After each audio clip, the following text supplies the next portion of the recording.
Ayo, segera download Quran Tadabbur, tafsir dalam genggaman Anda.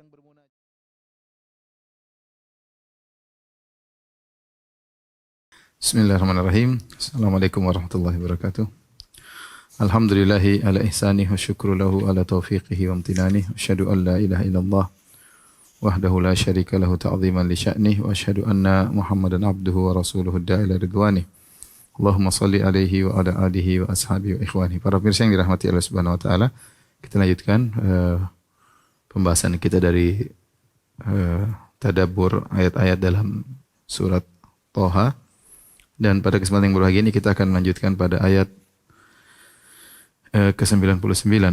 Allah Subhanahu wa taala berfirman, "Kadzalika naqussu 'alaika min anba'i ma qad sabaq wa qad atainaka min ladunna dzikra." Demikianlah kami kisahkan kepadamu wahai Muhammad sebagian kisah umat yang telah lalu, dan sungguhnya telah kami berikan kepadamu dari sisi kami suatu peringatan. Di sini Allah Subhanahu wa taala setelah menyebutkan tentang kisah Nabi Musa alaihissalam, kemudian pada pertemuan lalu telah kita sebutkan bagaimana Nabi Musa dengan Nabi Harun kemudian hadapi Samiri, ya. Kisah Nabi Musa yang panjang. Setelah itu Allah berfirman, "Kadzalika naqussu 'alaika min anba'i ma qad sabaq." Demikianlah telah kami kisahkan kepada engkau, ya, dari kabar-kabar orang-orang sebelum orang-orang yang telah lalu, dan ini adalah nikmat dari Allah Subhanahu wa taala. Kata para ulama, ada 3 fungsi, ya, atau 3 faedah ketika Allah menceritakan kisah-kisah umat-umat terdahulu tentang nabi-nabi dan umat-umatnya kepada Nabi sallallahu alaihi wasallam. Yang pertama yaitu sebagai mukjizat akan benarnya Nabi sallallahu alaihi wasallam, karena Nabi sallallahu alaihi wasallam tidak pernah mendengar cerita ini dari seorang pun. Lagi pula Nabi sallallahu alaihi wasallam adalah tidak bisa melihat ummi, tidak bisa melihat dan tidak bisa membaca dan tidak bisa menulis, ya. Jadi tidak ada kemungkinan Nabi membaca buku-buku terdahulu. Sehingga tatkala Nabi bisa menyampaikan wahyu dari Allah tentang kisah orang-orang terdahulu, menunjukkan Nabi Muhammad SAW adalah seorang nabi karena diberi wahyu oleh Tuhan pencipta alam semesta. Ya. Apalagi ketika Nabi berhadapan dengan orang-orang Yahudi, yang orang-orang Yahudi mengerti tentang kisah Nabi Musa alaihissalam. Ternyata Nabi juga bisa bercerita, bukan cuma mereka yang cerita. Nabi bercerita, ya, dalam sebagian kondisi lebih detail, ya, dan itu adalah wahyu dari Allah Subhanahu wa taala. Fungsi yang kedua yaitu sebagai tasliyah bagi Nabi, sebagai pelipur lara, hiburan bagi Nabi sallallahu alaihi wasallam tatkala membaca kisah-kisah umat terdahulu di mana para anbiya didustakan, ya. Bagaimana umatnya membangkang kepada nabi-nabi tersebut, seperti kisah Nabi Musa alaihissalam, bagaimana Nabi Musa meninggalkan mereka untuk bertemu dengan Allah, tahu-tahu mereka menyembah berhala, ya. Dan kisah tentang pembangkangan Bani Israel terhadap Nabi Musa sangat banyak dalam Al-Quran. Ini sebagai hiburan bagi Nabi sallallahu alaihi wasallam jika kemudian orang-orang Quraisy tidak beriman kepada Nabi sallallahu alaihi wasallam dari kaumnya sendiri, ya. Dan ini memberi pelipur lara bagi Nabi sallallahu alaihi wasallam. Apalagi kalau Nabi baca tentang kisah Nabi Nuh alaihissalam yang umatnya membangkang dan seterusnya. Yang ketiga sebagai peringatan bagi kaum musyrikin, karena ayat ini akan dibacakan oleh Nabi sallallahu alaihi wasallam di hadapan orang musyrikin agar mereka tahu bagaimana umat-umat terdahulu jika mereka tidak beriman kepada nabi-nabi mereka, maka mereka akan diberi azab oleh Allah Subhanahu wa taala, dan bagaimana kesudahan mereka. Kata Allah Subhanahu wa taala, "Wa qad atainaka min ladunna dzikra." Dan sungguh kami telah berikan kepada engkau dzikra. Dzikra di sini adalah Al-Qur'an, Al-Qur'anul Karim. Dan sering kita sebutkan dzikran di sini nakirah, tankir, bukan ma'rifah. Allah tidak mengatakan wa qad atainaka min ladunna dzikr, tapi min ladunna dzikran. Sungguh kami telah berikan kepada engkau dari sisi kami dzikran. Dzikran diberi dalam bentuk nakirah li tafkhim, untuk mengagungkan perkara tersebut. Ini salah satu uslub metode dalam bahasa Arab. Terkadang sesuatu yang sudah diketahui Al-Quran ma'rifah, ma'ruf, terkadang saking diketahui Al-Quran terkadang tidak perlu disebutkan. Ya, contoh, inna anzalnahu fi lailatul qadar. Kami turunkan dia di Lailatul Qadar. Dianya kemana? Orang sudah tahu maksudnya Al-Quran. Jadi Al-Quran sesuatu yang sangat diketahui. Tetapi pada ayat ini Allah mentankir, yaitu menjadikan dia nakirah, bukan ma'rifah, dengan tanwin. Wa qad atainaka min ladunna dzikra. Ya, sungguh kami berikan kepada engkau suatu peringatan, maksudnya Al-Quranul Karim. Ya, Allah agungkan Al-Quranul Karim. Allah mengatakan wa qad atainaka, kami berikan kepada engkau dari sisi kami. Penekanan Al-Quran tersebut benar-benar dari Allah Subhanahu wa ta'ala. Kemudian Allah ingatkan tentang Al-Quran, man a'radha anhu, barang siapa yang berpaling dari Al-Quran. Berpaling bagaimana? Tidak mengikuti perintah Al-Quran, tidak mau mempelajari Al-Quran, berusaha mencari hidayah dari sumber-sumber yang lain. Ada orang seperti itu, tidak puas dengan Al-Quran. Dia berpaling dari Al-Quran, dia mencari sumber-sumber hidayah dari kitab-kitab yang lain, dari teori-teori yang lain, ya, dari filsafat-filsafat yang lain, tidak puas dengan Al-Quran. Saya sudah sampaikan berulang-ulang bagaimana ketika Umar bin Khattab radhiyallahu anhu mendapatkan beberapa lembaran dari Taurat, kemudian Umar membaca, maka Nabi SAW pun marah. Kata Nabi SAW, amutahawwikuna anta ya ibn al-Khattab, ya, kau ragu, wahai ibn al-Khattab, kenapa harus membaca Taurat? Cukuplah dengan Al-Quranul Karim, ya. Kemudian Nabi SAW mengatakan, lau kana Musa hayyan ma wasi'ahu illa tiba'i. Seandainya Nabi Musa masih hidup, tentu dia akan menjadi pengikutku. Ya, jadi tidak boleh kita mencari hidayah dari selain Al-Quran. Al-Quran sudah cukup. Al-Quranul Karim beserta hadis-hadis Nabi SAW sudah cukup untuk memberi hidayah iman kepada kita. Ya. Oleh karena orang berpaling dari Al-Quran, tidak beriman kepada Al-Quran, ya, tidak mengamalkan Al-Quran, mencari hidayah dari selain Al-Quran, maka fa innahu yahmilu yaumal qiyamati wizra, maka dia pada hari kiamat kelak akan memikul wizra, akan memikul dosa. Memikul dosa, ya. Ada sebagian ulama menafsirkan ayat ini dengan zahir, itu benar-benar dosa tersebut dipikul. Benar-benar seorang memikul dosanya, entah dosanya dalam bentuk sesuatu dipikulkan kepada dia, ya. Tetapi intinya, apakah ini maksudnya zahir atau kinayah memikul dosa? Artinya dia memikul dosa yang besar karena telah berpaling dari Al-Quran. Kata Allah Subhanahu wa taala, fa innahu yahmilu yaumal qiyamati wizra, sungguhnya dia akan memikul dosa yang besar pada hari kiamat kelak, khalidina fihi, dia akan kekal dalam dosa tersebut. Perhatikan di sini Allah Subhanahu wa taala berfirman yahmilu, ya, yaumal qiyamati wizra. Kemudian kata Allah khalidina fihi. Khalidina fihi. Maka dia pada hari kiamat akan memikul, pada hari kiamat yaumul qiyamah, yahmilu, memikul wizra, dosa. Dosa besar, ya. Kemudian kata Allah khalidina fihi, itu kekal di padanya, kekal padanya. Padanya. Nah, nya ini kembali ke mana? Bukan di neraka, tapi Allah mengatakan kekal padanya. Para ulama mengatakan nya ini kembali kepada wizra, yaitu nya kembali kepada dosa. Ya. Jadi ini isyarat bahwasanya seorang tatkala masuk dalam neraka, dia kekal berdasarkan tingkatan dosa yang dia lakukan. Karena dosa-dosa itulah dia kekal dalam dosa-dosa tersebut. Artinya neraka itu bertingkat-tingkat. Kita tahu wizard, dosa orang berbeda-beda. Allah tidak mengatakan kekal dalam neraka, tapi Allah mengatakan kekal dalam dosa tersebut. Artinya inilah dosa penyebab dia kekal dalam neraka, dan sejauh mana dosa yang dia lakukan, maka semakin rendahlah derajat dia dalam neraka Jahannam. Ya. Kemudian kata Allah Subhanahu wa taala, wa sa'a lahum yaumal qiyamati himla, wa sa'a lahum yaumal qiyamati himla. Maka dan amat buruklah dosa itu sebagai beban bagi mereka pada hari kiamat kelak. Ya. Kemudian Allah Subhanahu wa taala berfirman, yauma yunfakhu fis-sur, hari di mana tatkala ditiupkan sangkakala, yaitu tatkala malaikat Israfil meniup sangkakala. Ya. Wa nahsyurul mujrimina yauma idzin zurqa. Kata Allah, kami pun mengumpulkan orang-orang mujrimin pada hari tersebut. Mujrimin maksudnya musyrikin. Sering datang dalam Al-Quran mujrimin maksudnya musyrikin. Mujrimin secara bahasa artinya para pelaku dosa, para pembuat kesalahan. Tetapi sering dalam Al-Quran disebut mujrimin maksudnya adalah orang-orang musyrikin. Wa nahsyurul mujrimina, kami kumpulkan orang-orang mujrimin yauma idzin zurqa, pada hari tersebut dalam kondisi biru, ya. Di sini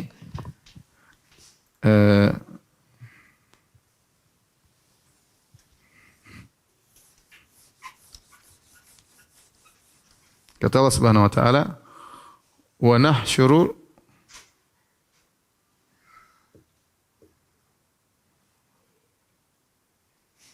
mujrimina yauma idzin zurqa." Wa nahsyuru al-mujrimina yauma idzin zurqa. Zurqa adalah hal. Ini zurqa ini artinya biru, berwarna biru. Artinya biru. Kami kumpulkan orang para musyrikin pada tersebut berwarna biru. Dia i'rabnya apa? I'rabnya hal.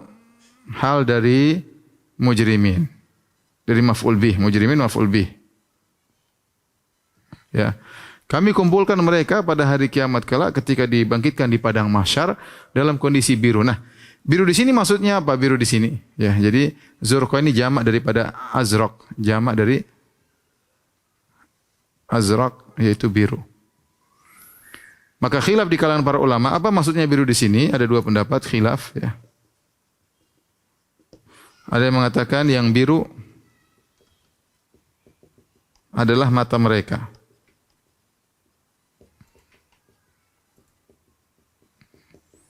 Ada yang mengatakan yang biru adalah tubuh mereka. Warna tubuh mereka ini dipilih oleh Tahir bin Asyur, ya. Secara umum para ulama tidak pada secara umum para ulama sepakat. Kedua pendapat ini sepakat. Sebab warna biru tersebut apakah di mata atau di badan adalah kenapa? Karena haus. Karena kehausan dan ketakutan. Mereka ketakutan, ya. Karena tahu bahwasanya apa yang mereka lakukan selama ini di dunia. Karena Allah akan buat mereka ingat tentang apa yang mereka lakukan. Dan ini adalah pemandangan yang sangat buruk tatkala seseorang matanya berwarna biru, ya. Jadi yang berpendapat warnanya biru maksudnya badan mereka hitam, tubuhnya matanya biru. Jadi yang biru adalah mata mereka, sementara tubuh berwarna hitam.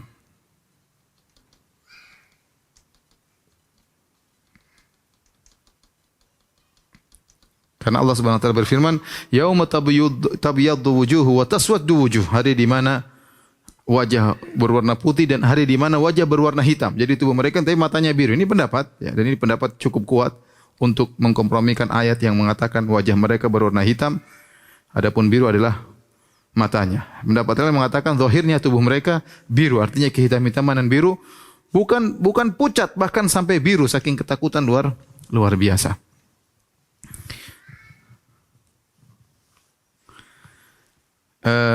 Saking takutnya luar biasa. Kemudian kata Allah Subhanahu wa taala, "Yatakhafatuna bainahum illa bistum illa asyra." Ketika mereka dalam kondisi ketakutan, yatakhafatuna bainahum, mereka saling berbisik-bisik di antara mereka. Takhafut artinya suara yang sangat lirih, ya, seperti firman Allah Subhanahu wa taala, "Wala tajhar bi salatika wala tukhafit biha wabtaghi baina dzalika sabila." Jangan kau keraskan salatmu atau doamu dan jangan kau rendahkan tapi di antara keduanya. Yaitu wala tukhafit biha, itu jangan kau terlalu rendahkan suaramu. Jadi di sini ternyata kata Allah, ya, yatakhafatuna bainahum, itu mereka berbisik-bisik di antara mereka. Ya. Illa bistum illa asyra. Sehingga mereka kita tahu bahwasanya usyurul ladzina zalamu azwajahum. Jadi orang-orang zalim dikumpulkan sendiri. Orang beriman, orang zalim. Ini sekarang orang musyrikin, mujrimin, mereka berkumpul sendiri. Ketika mereka dibangkitkan berkelompok-kelompok, yang musyrik dengan musyrik, yang zalim dengan zalim, mereka saling berbisik-bisik di antara mereka. Di antara bisikan yang mereka bicarakan, illa bistum illa asyra. Kalian ini hanya tinggal 10 hari selama ini, ya. Perhatikan sini Allah berfirman, yatakhafatuna bainahum illa bistum illa asyra. Mereka berbisik-bisik illa bistum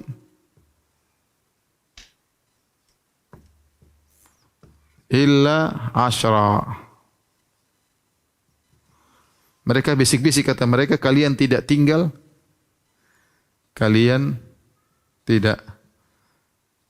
sebelumnya kecuali hanya 10 hari, kecuali hanya 10 hari. Nah, para ulama khilaf, kalian tidak tinggal sebelumnya maksudnya di mana ini? Tinggal sebelumnya di mana? Ada 3 pendapat ya, khilaf ya dalam hal ini. Illa bistum, tinggal di mana? Khilaf. Ada yang mengatakan maksudnya di kuburan, alam barzakh. Ada yang mengatakan di antara 2 tiupan sangkakala.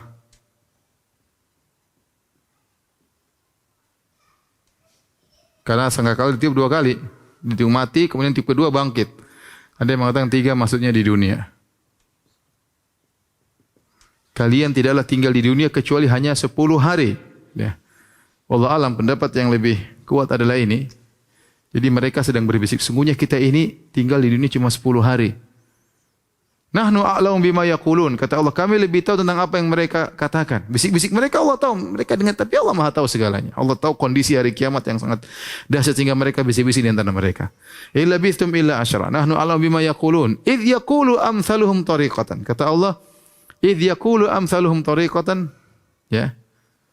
Idh yaqulu amsaluhum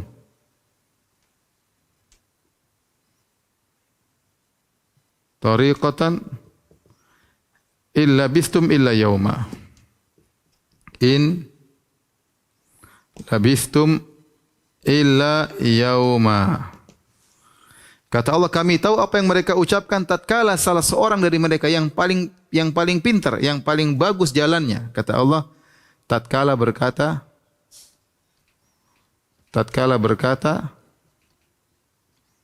yang paling benar di antara mereka,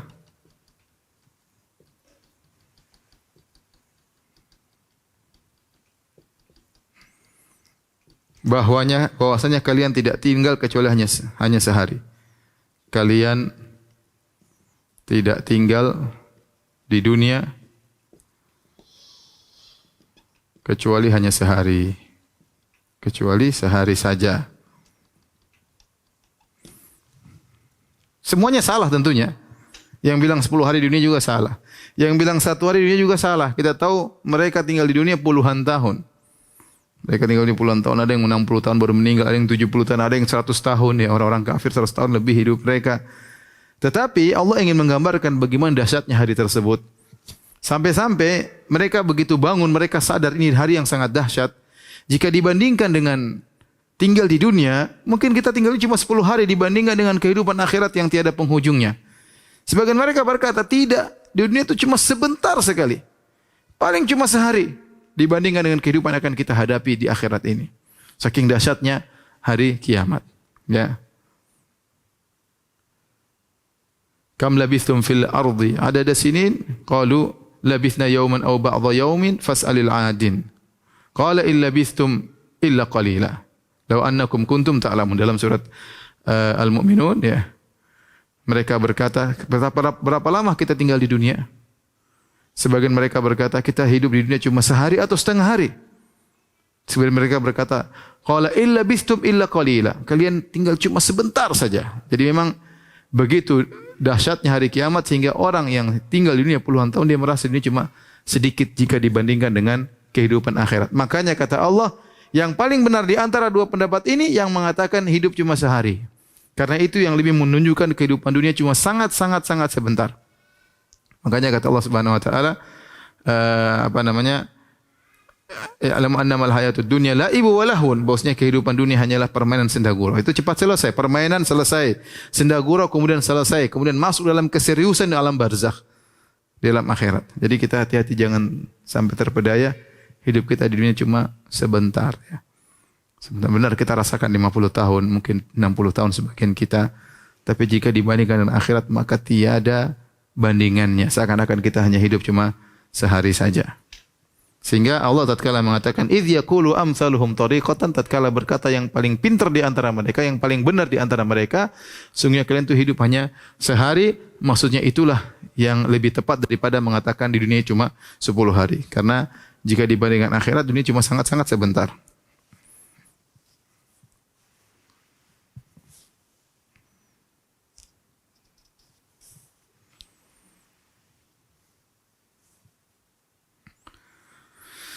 Baik, kemudian kita lanjutkan.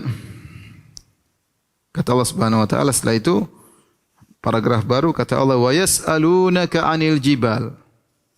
Mereka bertanya kepada engkau tentang gunung-gunung. Faqul yansifuha rabbi nasfa. Katakanlah bahwasanya Rabbku akan menghancurkannya dengan sehancur-hancurnya.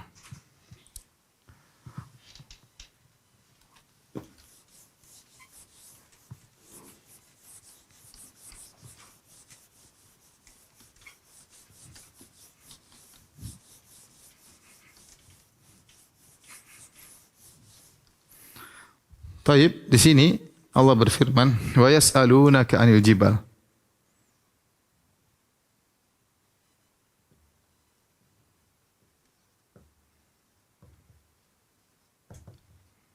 Fakul yan sifuha Rabbi nasfa.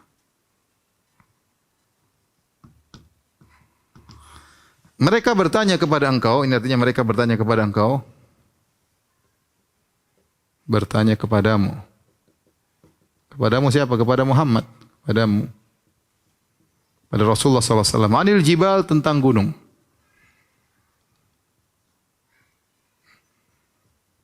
Sini Allah mengatakan fakul, ada fa, katakanlah, maka katakanlah. Maka katakanlah. Rabbku akan menghancurkannya dengan sehancur-hancurnya. Rabbku akan menghancurkannya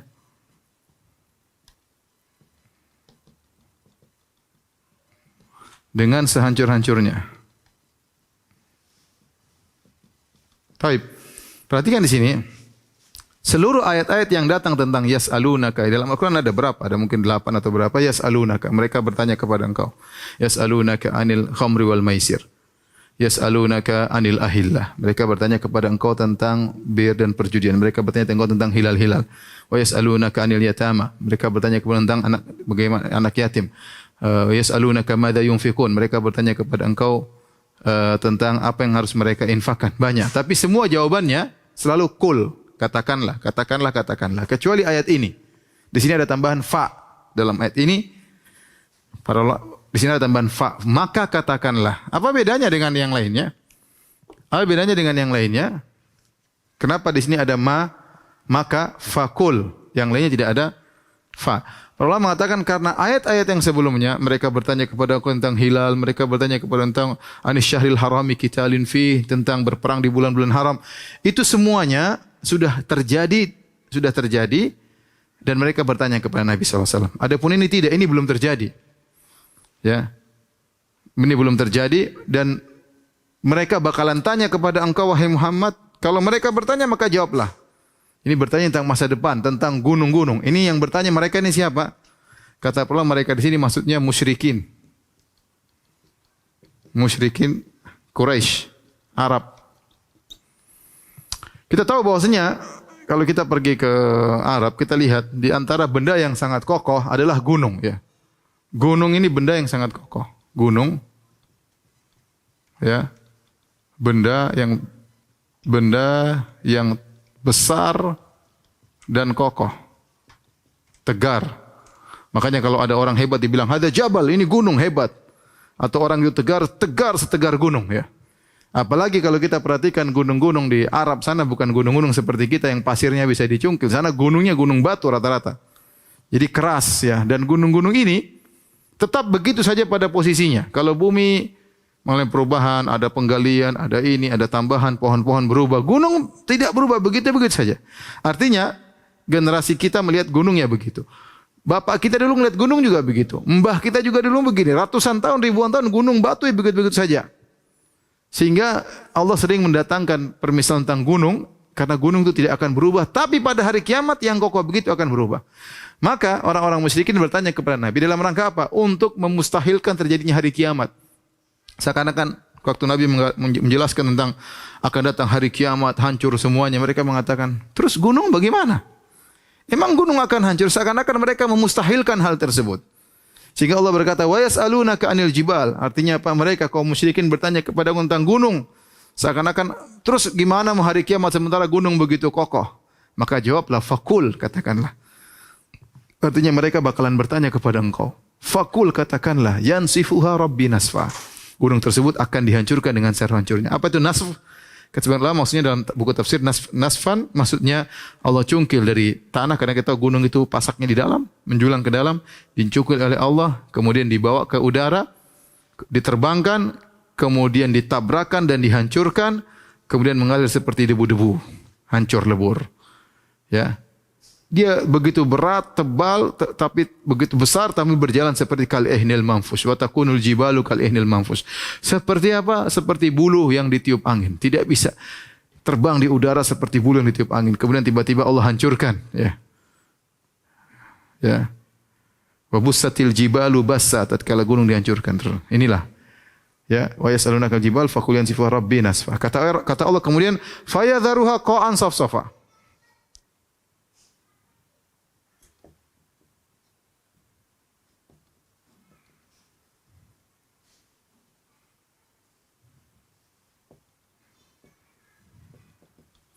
La tara fiha ya.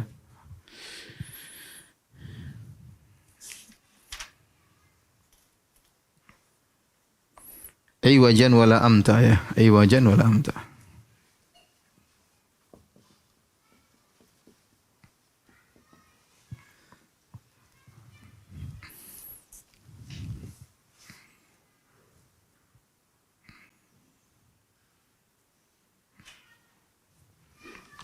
Taib, perhatikan, setelah Allah hancurkan gunung tersebut, Allah katakan fayadharuha, maka Allah biarkan, ini maksudnya gunung, al-jibal, gunung, ya.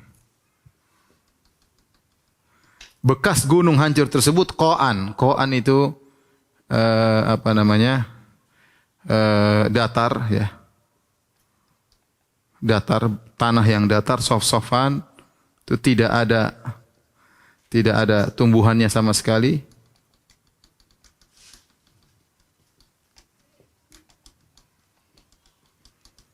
La taroko, tidak lihat padanya, aywajan, kebengkokan, yaitu yang lengkungan, bengkok. Ya, maksudnya adalah apa? Lembah, tidak ada. Amta, yaitu gunung sudah, yang naik ke atas, yang menjulang ke atas sudah tidak ada lagi. Jadi ketika gunung tersebut dihancurkan, bumi dijadikan datar oleh Allah Subhanahu wa taala, qa'an saf-safa, tidak ada tumbuhan sama sekali, tidak ada lembahnya, tidak ada bukitnya, datar rata. Untuk apa? Agar orang bisa dibangkitkan di padang mahsyar tersebut, ya. Inilah kondisi hari kiamat kelak. Kata Allah, fayadharuha qa'an saf-safa, ya, la tara fiha aywajan wala amta, tidak ada lembah, tidak ada juga dataran tinggi, semuanya datar. Kemudian kata Allah Subhanahu wa taala setelah itu, yauma idzin yattabi'una ad-da'iya la iwajalah. Kata Allah Subhanahu wa taala, pada hari tersebut, yauma idzin yattabi'una ad-da'iya, pada hari tersebut maksudnya pada hari apa? Pada hari ketika gunung-gunung dihancurkan. Yattabi'una ad-da'iya, mereka mengikuti da'i, ada itu penyeru. La iwajalah, yang tidak ada kebengkokan di dalamnya. Siapa yang menyeru? Ada khilaf. Ada yang mengatakan malaikat Israfil setelah meniup sangkakala maka malaikat mengajak mereka untuk ke padang mahsyar. Ada yang mengatakan intinya ada yang diperintahkan oleh Allah, ada suara yang menggiring mereka menuju padang mahsyar. Setelah mereka bangkit di hari yang dahsyat tersebut, yattabi'una da'iyah, mereka mengikuti orang yang sesuatu yang menyeru, malaikat yang menyeru. La iwajalah, tidak ada kebengkokan, artinya mereka tidak ada yang bisa kabur. mereka menuju kepada tempat yang diinginkan oleh Allah Subhanahu wa taala. Tidak ada kecondongan kebengkokan ke kanan ke kiri, semuanya berjalan menuju arah yang telah ditentukan. Ya. Pada hari tersebut wa khasha'atil aswatu lirrahman fala tasma'u illa hamsa. Maka suara-suara kemudian semuanya menjadi tunduk. Ya. Suara semuanya menjadi tunduk kepada Allah Subhanahu wa taala, ya, yang Maha Pemurah tatkala itu. Fala tasma'u illa hamsa, dan kau tidak mendengar kecuali hamsa. Apa itu hamsa? Hamsa ada dua tafsiran di kalangan para ulama. Ada yang mengatakan hamsa maksudnya adalah derap langkah kaki mereka. Tidak kedengaran saking mereka takutnya mereka langkap, ya. Tidak ada kedengaran kecuali langkah kaki mereka. Semua suara tidak terdengar, enggak ada yang berani ngomong. Semua diam. Hari itu bukan orang teriak-teriak, enggak, semua orang takut, tidak ada yang berani ngomong. Sehingga mereka berjalan, yang terdengar cuma langkah kaki mereka. Yang langkah kaki mereka hampir-hampir tidak terdengar, hamsa. Ada yang mengatakan namanya hamsa adalah sauta akhfafil ibili fi sayriha. Hamsa adalah suara langkah kaki onta ketika dia sedang berjalan. Itu langkah kaki tidak begitu keras, pelan, hampir-hampir tidak terdengar. Apalagi onta berjalan di padang pasir, hampir tidak terdengar langkah kakinya. Artinya semua tunduk takut kepada Allah Subhanahu wa taala. Ya. Sebagian mengatakan la tasma'il hamsa maksudnya adalah suara. Tidak ada yang bisa ngomong kecuali kalaupun ngomong berbisik-bisik. Makanya Allah Subhanahu wa taala menjelaskan pada hari tersebut, ya. Yauma ya'ti la takallamu nafsun illa biiznih. Pada hari tersebut tidak seorang pun berbicara kecuali dengan izin Allah Subhanahu wa taala. Ya, artinya ada yang berbicara pun sedikit pun tidak hampir-hampir tidak terdengar saking mengerikan pada hari tersebut.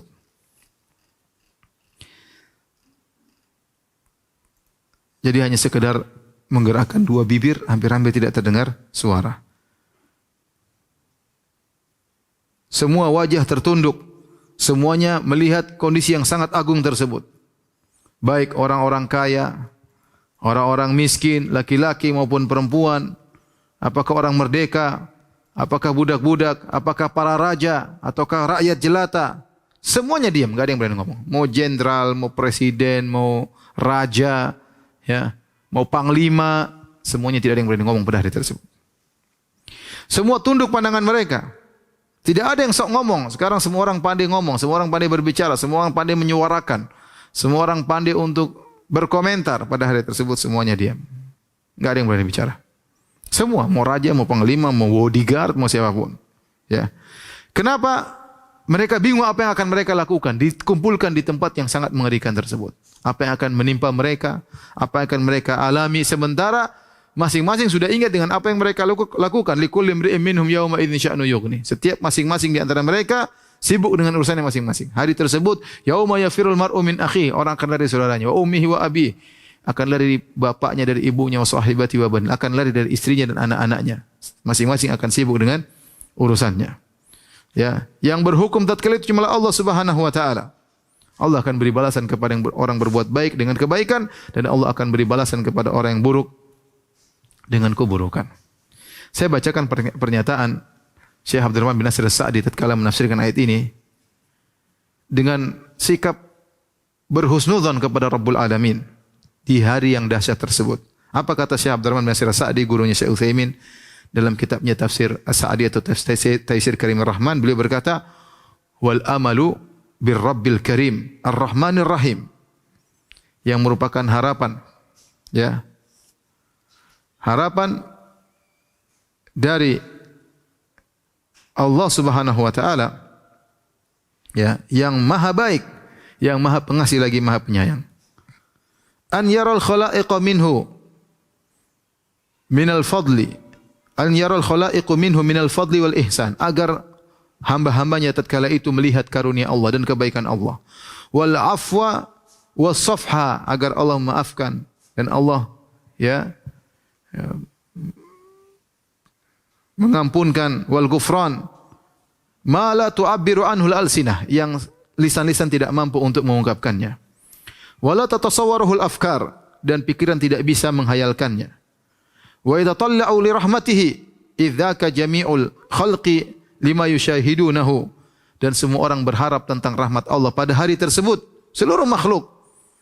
Karena apa yang mereka melihat, terutama kaum mukminin, ya, dari rahmat Allah Subhanahu wa taala. Fa yahtassul mu'minuna bihi wa bi rusulihi birrahmah. Maka Allah Subhanahu wa taala, ya, rahmat tersebut diberikan kepada orang beriman, yang beriman kepada Allah, yang beriman kepada rasul-rasulnya. Allah khususkan mereka dengan kasih sayang Allah pada hari tersebut. Fa in qila, kata Syekh Abdurrahman bin Nasir As-Sa'di, kalau dikatakan min aina lakum hadzal amal, dari mana engkau memiliki harapan sebesar ini pada hari kiamat kelak, ya. Apa kata Syekh Abdurrahman bin Nasir As-Sa'di? Qulna liman na'lamuhu min ghalabati rahmatihi li ghadabihi. Karena kami tahu, berdasarkan kami pelajari ilmu kami, bahwasanya rahmat Allah akan mendominasi kemarahannya. Wa min sa'ati judihi, dan bagaimana luasnya karunia Allah, alladzi amma jami'al baraya, yang di mana, ya, kebaikan Allah meliputi segala makhluk. Wa mimma nusyahiduhu fi anfusina wa fi ghairina, dan apa yang kami saksikan pada diri kami tatkala di dunia dan juga orang-orang selain kami, minan ni'am al-mutawatirah, tentang karunia-karunia yang Allah berikan yang berkelanjutan fi hadhihi dar, di dunia ini. Wa khususan fi fasil qiyamah, maka demikian pula terkhususkan pada hari kiamat. Oleh karenanya dalam ayat ini Allah mengatakan, ya, Allah mengatakan Ar-Rahman, Ar-Rahman dalam banyak ayat ini, ya. Perhatikan seperti ayat ini, wa khasyatil aswatu lirrahman. Semua suara hilang, tunduk kepada Ar-Rahman. Ar-Rahman artinya Maha Penyayang. Kemudian nanti dalam ayat berikutnya kata Allah, ya, seperti kata Allah Subhanahu wa taala, illa man adzina lahur rahman, kecuali orang yang diizinkan oleh Ar-Rahman. Jadi kata-kata Ar-Rahman Allah bawakan dalam kondisi yang dahsyat seperti hari kiamat ini, sehingga menjadikan Syekh Abdurrahman bin Nasir As-Sa'di dalam tafsirnya benar-benar berharap pada hari tersebut Allah akan berikan kasih sayang di luar daripada gambaran makhluk-makhluknya. Dan semoga demikian, ya. Kita berharap kita meraih rahmat Allah sebesar-besarnya pada hari yang sangat mengerikan tersebut. Barang siapa yang tidak dirahmati oleh Allah pada hari tersebut oleh Zat yang Maha Penyayang, maka sungguh dia adalah hamba yang sangat celaka. Jadi hari tersebut hari yang sangat agung, semua orang berkumpul, ya. Raja sama semuanya dengan rakyat jelata, orang kaya, orang miskin, semuanya, dan semuanya tunduk kepada Allah Subhanahu wa taala. Kemudian kata Allah Subhanahu wa taala, yauma idzil la tanfa'u syafa'atu illa man adzina lahu ar-rahman wa radiya lahu qawla. Pada hari tersebut tidak bermanfaat syafaat kecuali kepada orang yang Allah izinkan dan Allah ridhai perkataannya. Ya, illa man adzina lahu ar-rahman wa radiya lahu qawla.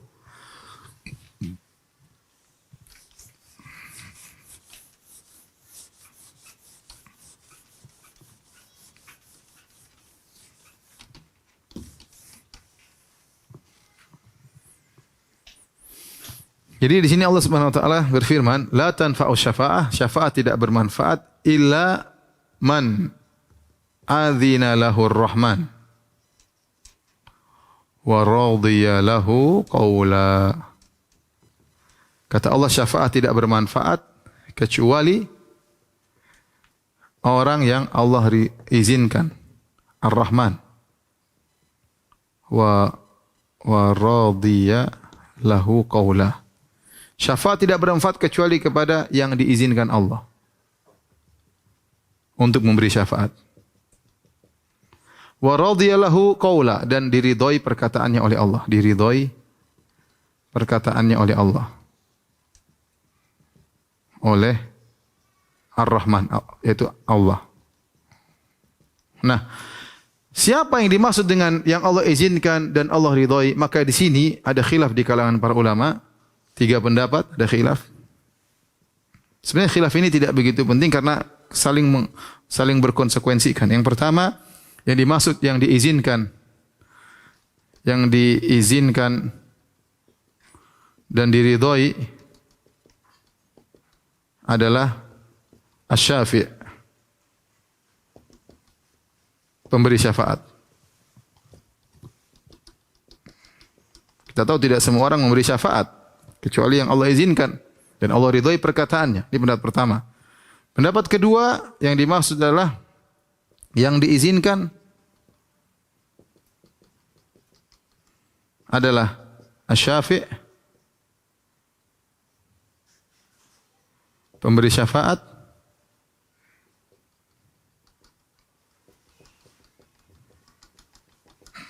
kemudian yang diridhoi perkataannya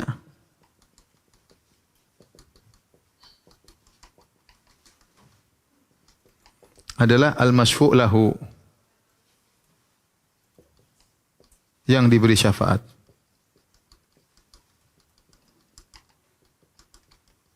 Ini pendapat Ibnu Jauzi.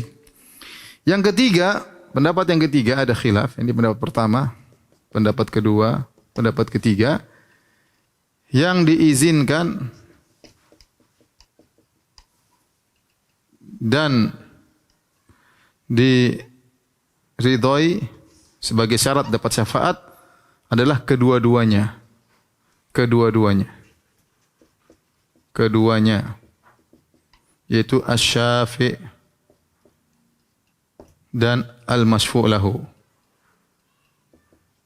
Yang memberi syafaat maupun yang dikasih syafaat, ini pendapat Ibnu Taimiyah rahimahullah taala. Ya. Jadi maksudnya apa? Hari tersebut syafaat bermanfaat. Syafaat bermanfaat. Tapi siapa yang bisa kasih syafaat? Kata pendapat pertama, yang dikasih izin. Semua orang mungkin bukan syafaat, tapi tidak semua dikasih izin untuk beri syafaat. Hanya orang-orang mulia yang Allah muliakan, Allah izinkan untuk syafaat. Dan tidak semua orang bisa kasih syafaat. Lihat ketika syafaatul uzma, bagaimana Nabi, semua Nabi mau kasih syafaat, diminta syafaatnya enggak ada yang berani kasih. Sampai akhirnya Nabi Muhammad SAW yang kemudian sujud di bawah Arsy Rahman. Dia pun tidak langsung bisa kasih syafaat. Sujud dulu lama, minta izin. Setelah itu baru Allah mengatakan, ya Muhammad irfa' ra'sak wasal tu'ta wasfa'tu syafa'. Wahai Muhammad, angkat kepalamu, kemudian mintalah kau akan dikabulkan, berilah syafaat. Jadi tidak semua orang langsung asal ngomong, berani ngomong, enggak. Tidak semuanya, ya Allah saya kasih syafaat. Oh tenang, kami ikut, saya kasih syafaat sama kamu. Oh, enggak bisa. Tidak semua orang berani. Yang hanya Allah izinkan untuk beri syafaat, baru Allah bisa kasih syafaat. Ya. Kemudian Allah ridhoi perkataannya. Allah ridhoi perkataannya. Mungkin dia memberi syafaat, ternyata oh enggak. Allah tidak ridhoi perkataannya sehingga dia tidak diberi izin untuk beri syafaat. Ini pendapat kedua, yang diizinkan illa man adzinallahu rahman, yang diizinkan syafi', pemberi syafaat, harus diizinkan. Kemudian yang diridhoi perkataannya adalah al-masyfu', yang dikasih syafaat. Taib, ada orang yang kasih syafaat.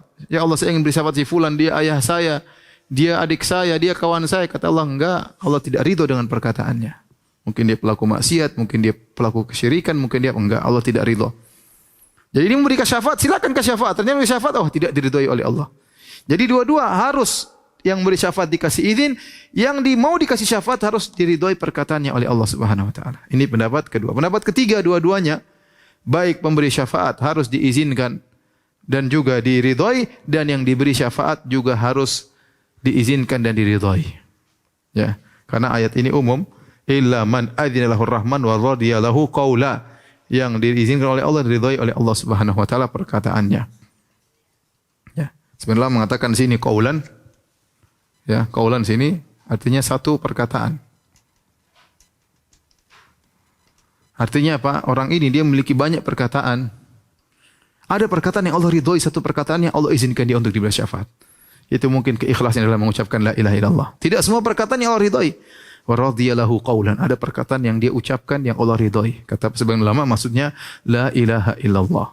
Semoga ya kita dicatat sebagai hamba-hambanya yang bisa memberi syafaat atau dapat syafaat ya. Taib. Jadi hari tersebut syafaat bermanfaat ya. Sungguh bahagia orang-orang yang diizinkan oleh Allah untuk beri apa? Syafaat. Di situ Allah muliakan dia. Dia bisa memberi syafaat kepada orang yang mungkin masuk neraka tapi diberi syafaat sehingga tidak jadi masuk neraka ya. Atau memberi syafaat agar orang yang sudah masuk neraka bisa dikeluarkan dari neraka setelah mereka disiksa sekian lama misalnya. Banyak. Jadi syafaat pembahasannya sudah pernah kita bahas dalam kitab Tauhid, tapi intinya harus dapat izin dari Allah dan harus diridhoi perkataannya. Dari sini dia tahu bahwasanya seorang berusaha bertakwa kepada Allah dan berusaha bertauhid, jika dia ahli tauhid dia akan dapat syafaat. Ya. Makanya dalam hadis kata Nabi sallallahu alaihi wasallam, likulli nabiyyin da'watun mustajabah. Wa in ikhtaba'tu da'wati syafa'atan li ummati min ahli al-kaba'ir yaumil qiyamah, fa hiya na'ilatun insyaallah man mata wa lam yusyrik billahi syai'a. Kata Nabi, saya punya doa yang saya simpan untuk hari kiamat. Sebagai syafaat bagi umatku, yaitu dalam hadis yang lain kata Nabi, syafaati li ahlil kabair min ummati. Syafaatku bagi pelaku dosa besar dari umatku. Dan Nabi mengatakan, wahya nailatun insyaallah. Syafaatku ini akan kena siapa? Akan mengenai siapa yang meninggal dalam kondisi tidak berbuat syirik kepada Allah Subhanahu wa taala. Jadi syarat untuk mendapatkan syafaat Nabi, jangan berbuat syirik. Makanya waktu Abu Hurairah datang kepada Nabi, dia mengatakan, ya Rasulullah, man as'adun nasi bi syafaatika yaumal qiyamah. Ya Rasul, siapa orang paling bahagia mendapatkan syafaat pada hari kiamat? Jadi yang paling dapat bagian besar dari syafaat, kata Nabi, man qala la ilaha illallah khalisan min qalbi. Orang yang mengucapkan la ilaha illallah ikhlas dari hatinya. Jadi semakin seorang bertauhid, semakin bisa meraih syafaat, baik dari Nabi atau yang lainnya. Setelah itu Allah berfirman, ya'lamu ma baina aydihim wa ma khalfahum. Allah mengetahui apa yang di depan mereka dan apa di belakang mereka. Jadi tentang orang-orang ini, orang-orang sedang dikumpulkan di padang mahsyar, Allah tahu apa yang di depan mereka, apa yang di belakang mereka. Khilaf di kalangan para ulama. Apa maksudnya di depan dan di belakang? Ada yang mengatakan di depan maksudnya apa yang akan menimpa mereka di padang mahsyar dan selanjutnya, di sirat, di mizan, di hisab. Allah tahu apa yang menimpa mereka. Wa ma khalfahum, dan apa yang telah mereka lakukan selama dunia, Allah pun tahu. Ini pendapat, ya. Dan ini pendapat yang kuat. Kemudian kata Allah, wala yuhituna bihi ilma, dan ilmu mereka tidak meliputinya. Ilmu mereka tidak meliputinya. Di sini juga ada dua pendapat. Pendapat pertama, artinya ilmu mereka tidak meliputi Allah. Allah tahu tentang mereka, mereka tidak tahu tentang Allah secara sempurna. Mereka tahu tapi tidak ihata, tidak sempurna ilmu mereka tentang Allah. Yang tahu tentang Allah adalah dirinya sendiri, tapi mereka tahu tentang Allah, tapi ilmu mereka tidak bisa meliputi Allah. Ini pendapat pertama. Pendapat kedua, wala yuhituna bihi ilma, itu mereka tidak mengetahui yang tadi, ma baina aydihim wa ma khalfahum, tentang kondisi mereka yang di depan terjadi dan di belakang mereka, mereka tidak tahu seluruhnya. Artinya mereka tidak tahu apa yang menimpa kondisi mereka sendiri. Sehingga kata para ulama, kalau mereka sendiri tidak tahu kondisi yang akan menimpa mereka, bagaimana lagi tentang mengetahui Allah Subhanahu wa taala.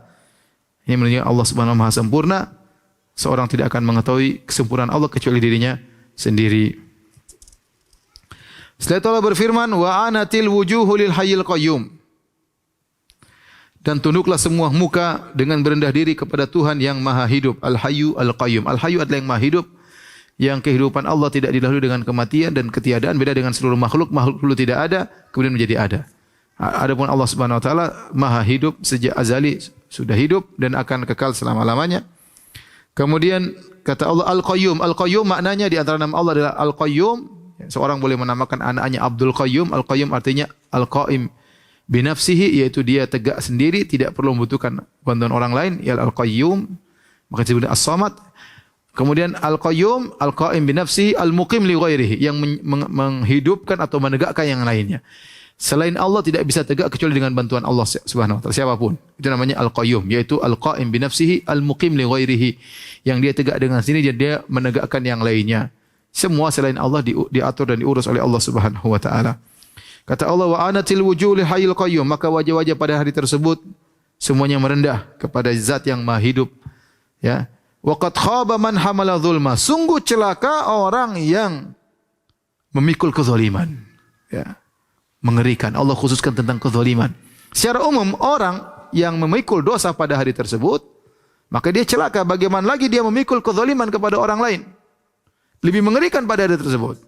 Makanya dalam hadis kata Nabi SAW, iyyakum wadh-dhulm, fa inna adh-dhulma dhulumatun yaumal qiyamah. Hati-hatilah kalian terhadap kezaliman. Sesungguhnya kezaliman itu adalah kegelapan yang bertumpuk-tumpuk pada hari kiamat. Hati-hati kita jangan sampai meninggal dan berbuat zalim kepada orang lain.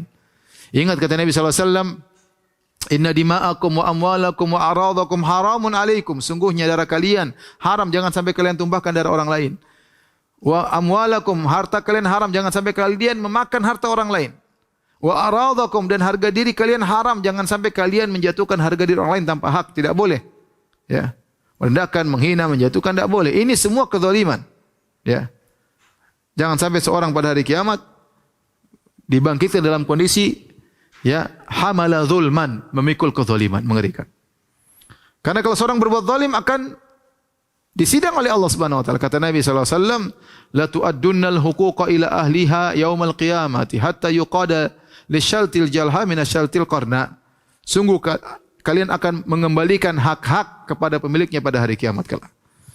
Jadi kalau zaman sekarang kita di dunia kita ngambil hak orang, hari kiamat kita akan kembalikan. Mau tidak mau akan kita kembalikan.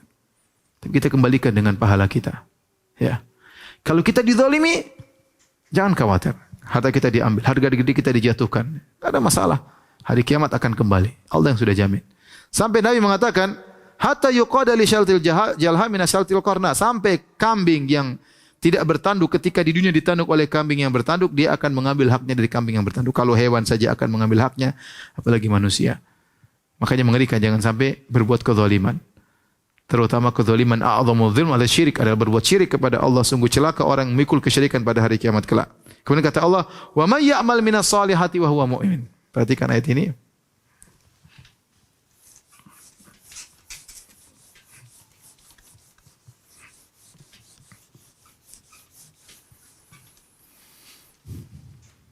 Kata Allah Subhanahu wa taala, "Wa may ya'mal minas salihat."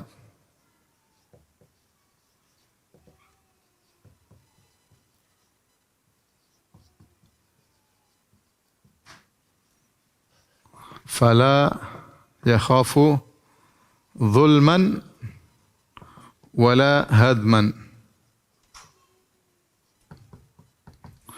Kata Allah, barang siapa, wa man ya'mal, barang siapa yang beramal, barang siapa yang beramal, siapa yang beramal min ini ada dua pendapat, ada yang mengatakan min al-jinsiyah,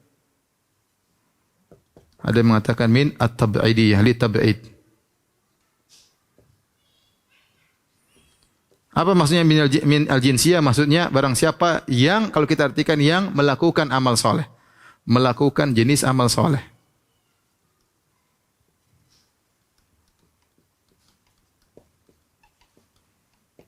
Kalau ini min tab'id, artinya barang siapa yang mengerjakan sebagian amal soleh. Perhatikan bedanya.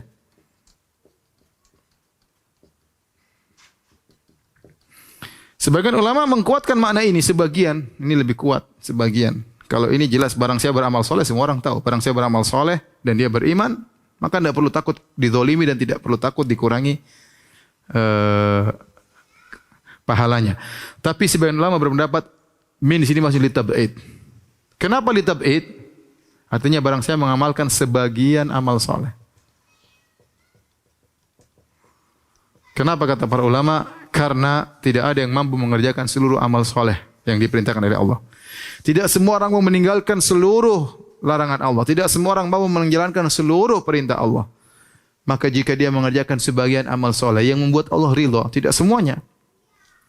Ini menunjukkan maha baiknya Allah. Dia mengerjakan wa may ya'mal minas salihat. Dia mengerjakan sebagian amal soleh. Yang sebagian tersebut mendatangkan keridhaan Allah Subhanahu wa taala meskipun dia tidak mampu mengerjakan seluruhnya. Wa huwa mu'min, dan dia beriman kepada Allah, fala yakhafu, maka janganlah dia takut. Maka jangan takut. Zulman apa? Dipikulkan, ditambah dosanya, atau dipikulkan dosa orang lain kepadanya.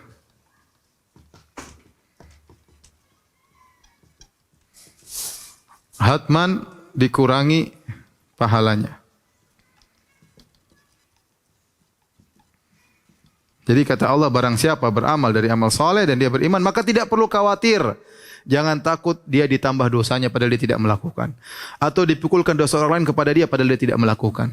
Orang lain lakukan, dia ditanggung dosanya. Enggak, jangan khawatir. Allah maha tahu, Allah maha detail dalam mencatat amal seorang. Wala hatman, dan jangan takut pahalanya dikurangi. Enggak, Allah bahkan kasih lebih. Jangan khawatir dikurangi pahalanya. Ini dalil bahwasanya orang yang beriman tidak perlu takut dizalimi pada hari kiamat kelak, ya. Dan ini dalil bahwasanya Allah mampu berbuat, kata Ibnu Qayyim dalam kitabnya, bahwasanya ini dalil bahwasanya Allah mampu berbuat zalim namun Allah tidak mau melakukannya. Makanya Allah mengatakan, "Inni haramtu dzulma ala nafsi faja'altuhu muharraman bainakum fala tadzalamu." Ya, kata Allah Subhanahu wa taala, wahai hamba-hambaku yang qudsi, aku mengharamkan kezaliman atas diriku. Artinya Allah mampu berbuat zalim. Allah mampu.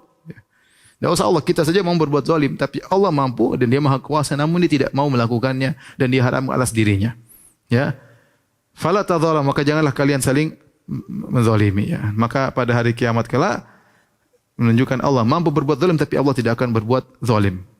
Kenapa? Karena suatu hal yang ditemukan kata Ibnu Qayyim, kalau Allah tidak mungkin berbuat zalim, atau tidak mampu, bukan tidak mungkin. Allah tidak mampu melakukan kezaliman, maka tidak perlu ditakuti.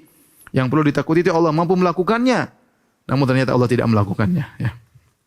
Ini pembahasan penting dalam masalah akidah, dalam bantah pendapat-pendapat orang Asy'ariyah, tapi bukan saatnya kita membahas hal tersebut. Kemudian kata Allah Subhanahu wa taala, jadi Allah Maha Adil wala hadma. Kemudian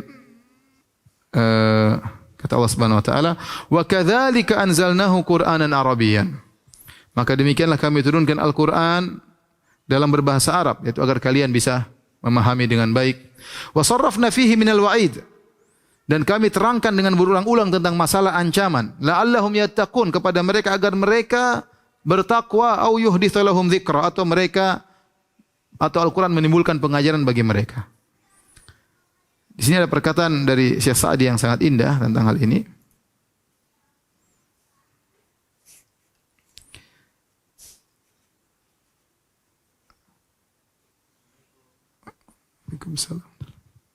Kemudian kata Allah Subhanahu wa taala, wa sarrafna fihi minal wa'id, yaitu kami ulang-ulang tentang ancaman.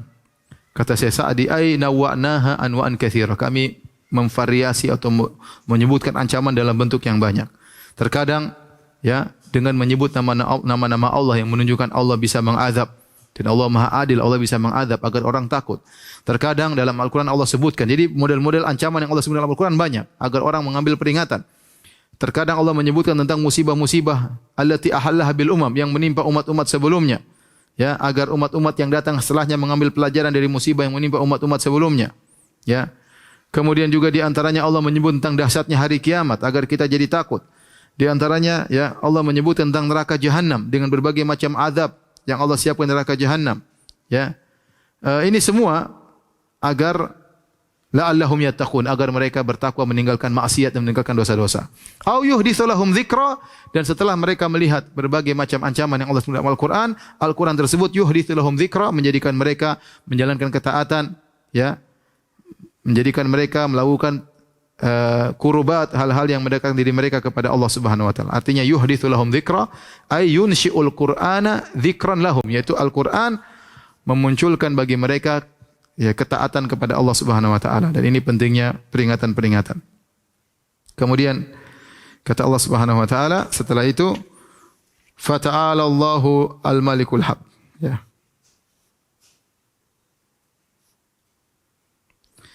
Maha tinggi Allah, raja yang sebenar-benarnya. Al-Malik al-Haq. Raja Al-Malik yaitu raja pemilik segalanya secara hak. Adapun makhluk, mereka tidak memiliki hak milik yang sepenuhnya. Terkadang mereka sebelumnya tidak memiliki, kemudian memiliki, kemudian kepemilikan mereka yang berpindah kepada yang lainnya, tapi yang memiliki hak milik sepenuhnya hanyalah Allah Subhanahu wa taala. Dan Allah adalah raja yang sebenar-benar raja. Makanya pada hari kiamat Allah mengatakan, Anal Malik, aina mulukul ard? Akulah sang raja. Mana raja-raja dunia? Enggak ada yang berani muncul, enggak ada yang berani ngomong. Raja-raja yang sombong sebagian mereka di dunia tidak akan berani berbicara pada hari kiamat kelak. Al-Haq, maksudnya Al-Haq itu Allah Maha benar. Semua yang datang dari Allah adalah, di antara nama Allah adalah Al-Haq. Seorang boleh menamakan anak-anaknya dengan Abdul Haq. Al-Haq artinya Allah Maha benar dalam segalanya. Apa yang Allah ucapkan benar, apa yang Allah takdirkan benar, apa yang Allah turunkan benar, syariat Allah benar, nabi yang Allah utus benar, semuanya yang berkaitan dengan Allah adalah kebenaran. Surga Allah benar, neraka Allah benar, ancaman Allah benar, azab Allah benar, semuanya benar.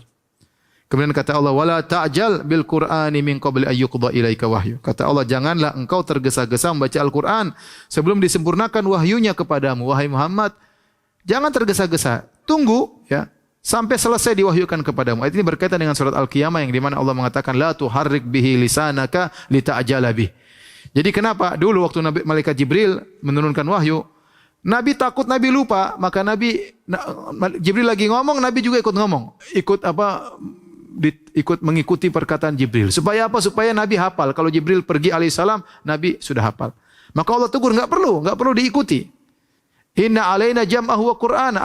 Kami yang akan mengumpul Al-Qur'an dan kami akan buat kau hafal tentang Al-Qur'an tersebut. Jadi Nabi dilarang ya. Wala ta'jal bil Qur'an, jangan ngikuti Jibril lagi ngomong, jangan diikuti, dengar aja ya. Sebelum selesai.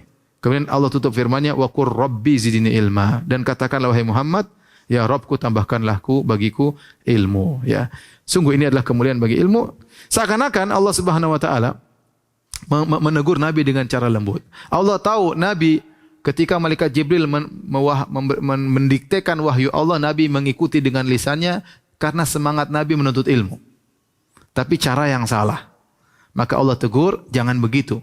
Tapi berdoalah agar ya Allah tambahkanlah kepadaku ilmu. Sama seperti waktu Nabi menegur Abu Bakar. Abu Bakar waktu datang ke masjid, orang sudah ruku, maka dia ruku dari jauh, kemudian dia masuk dalam shaf. Dan itu salah.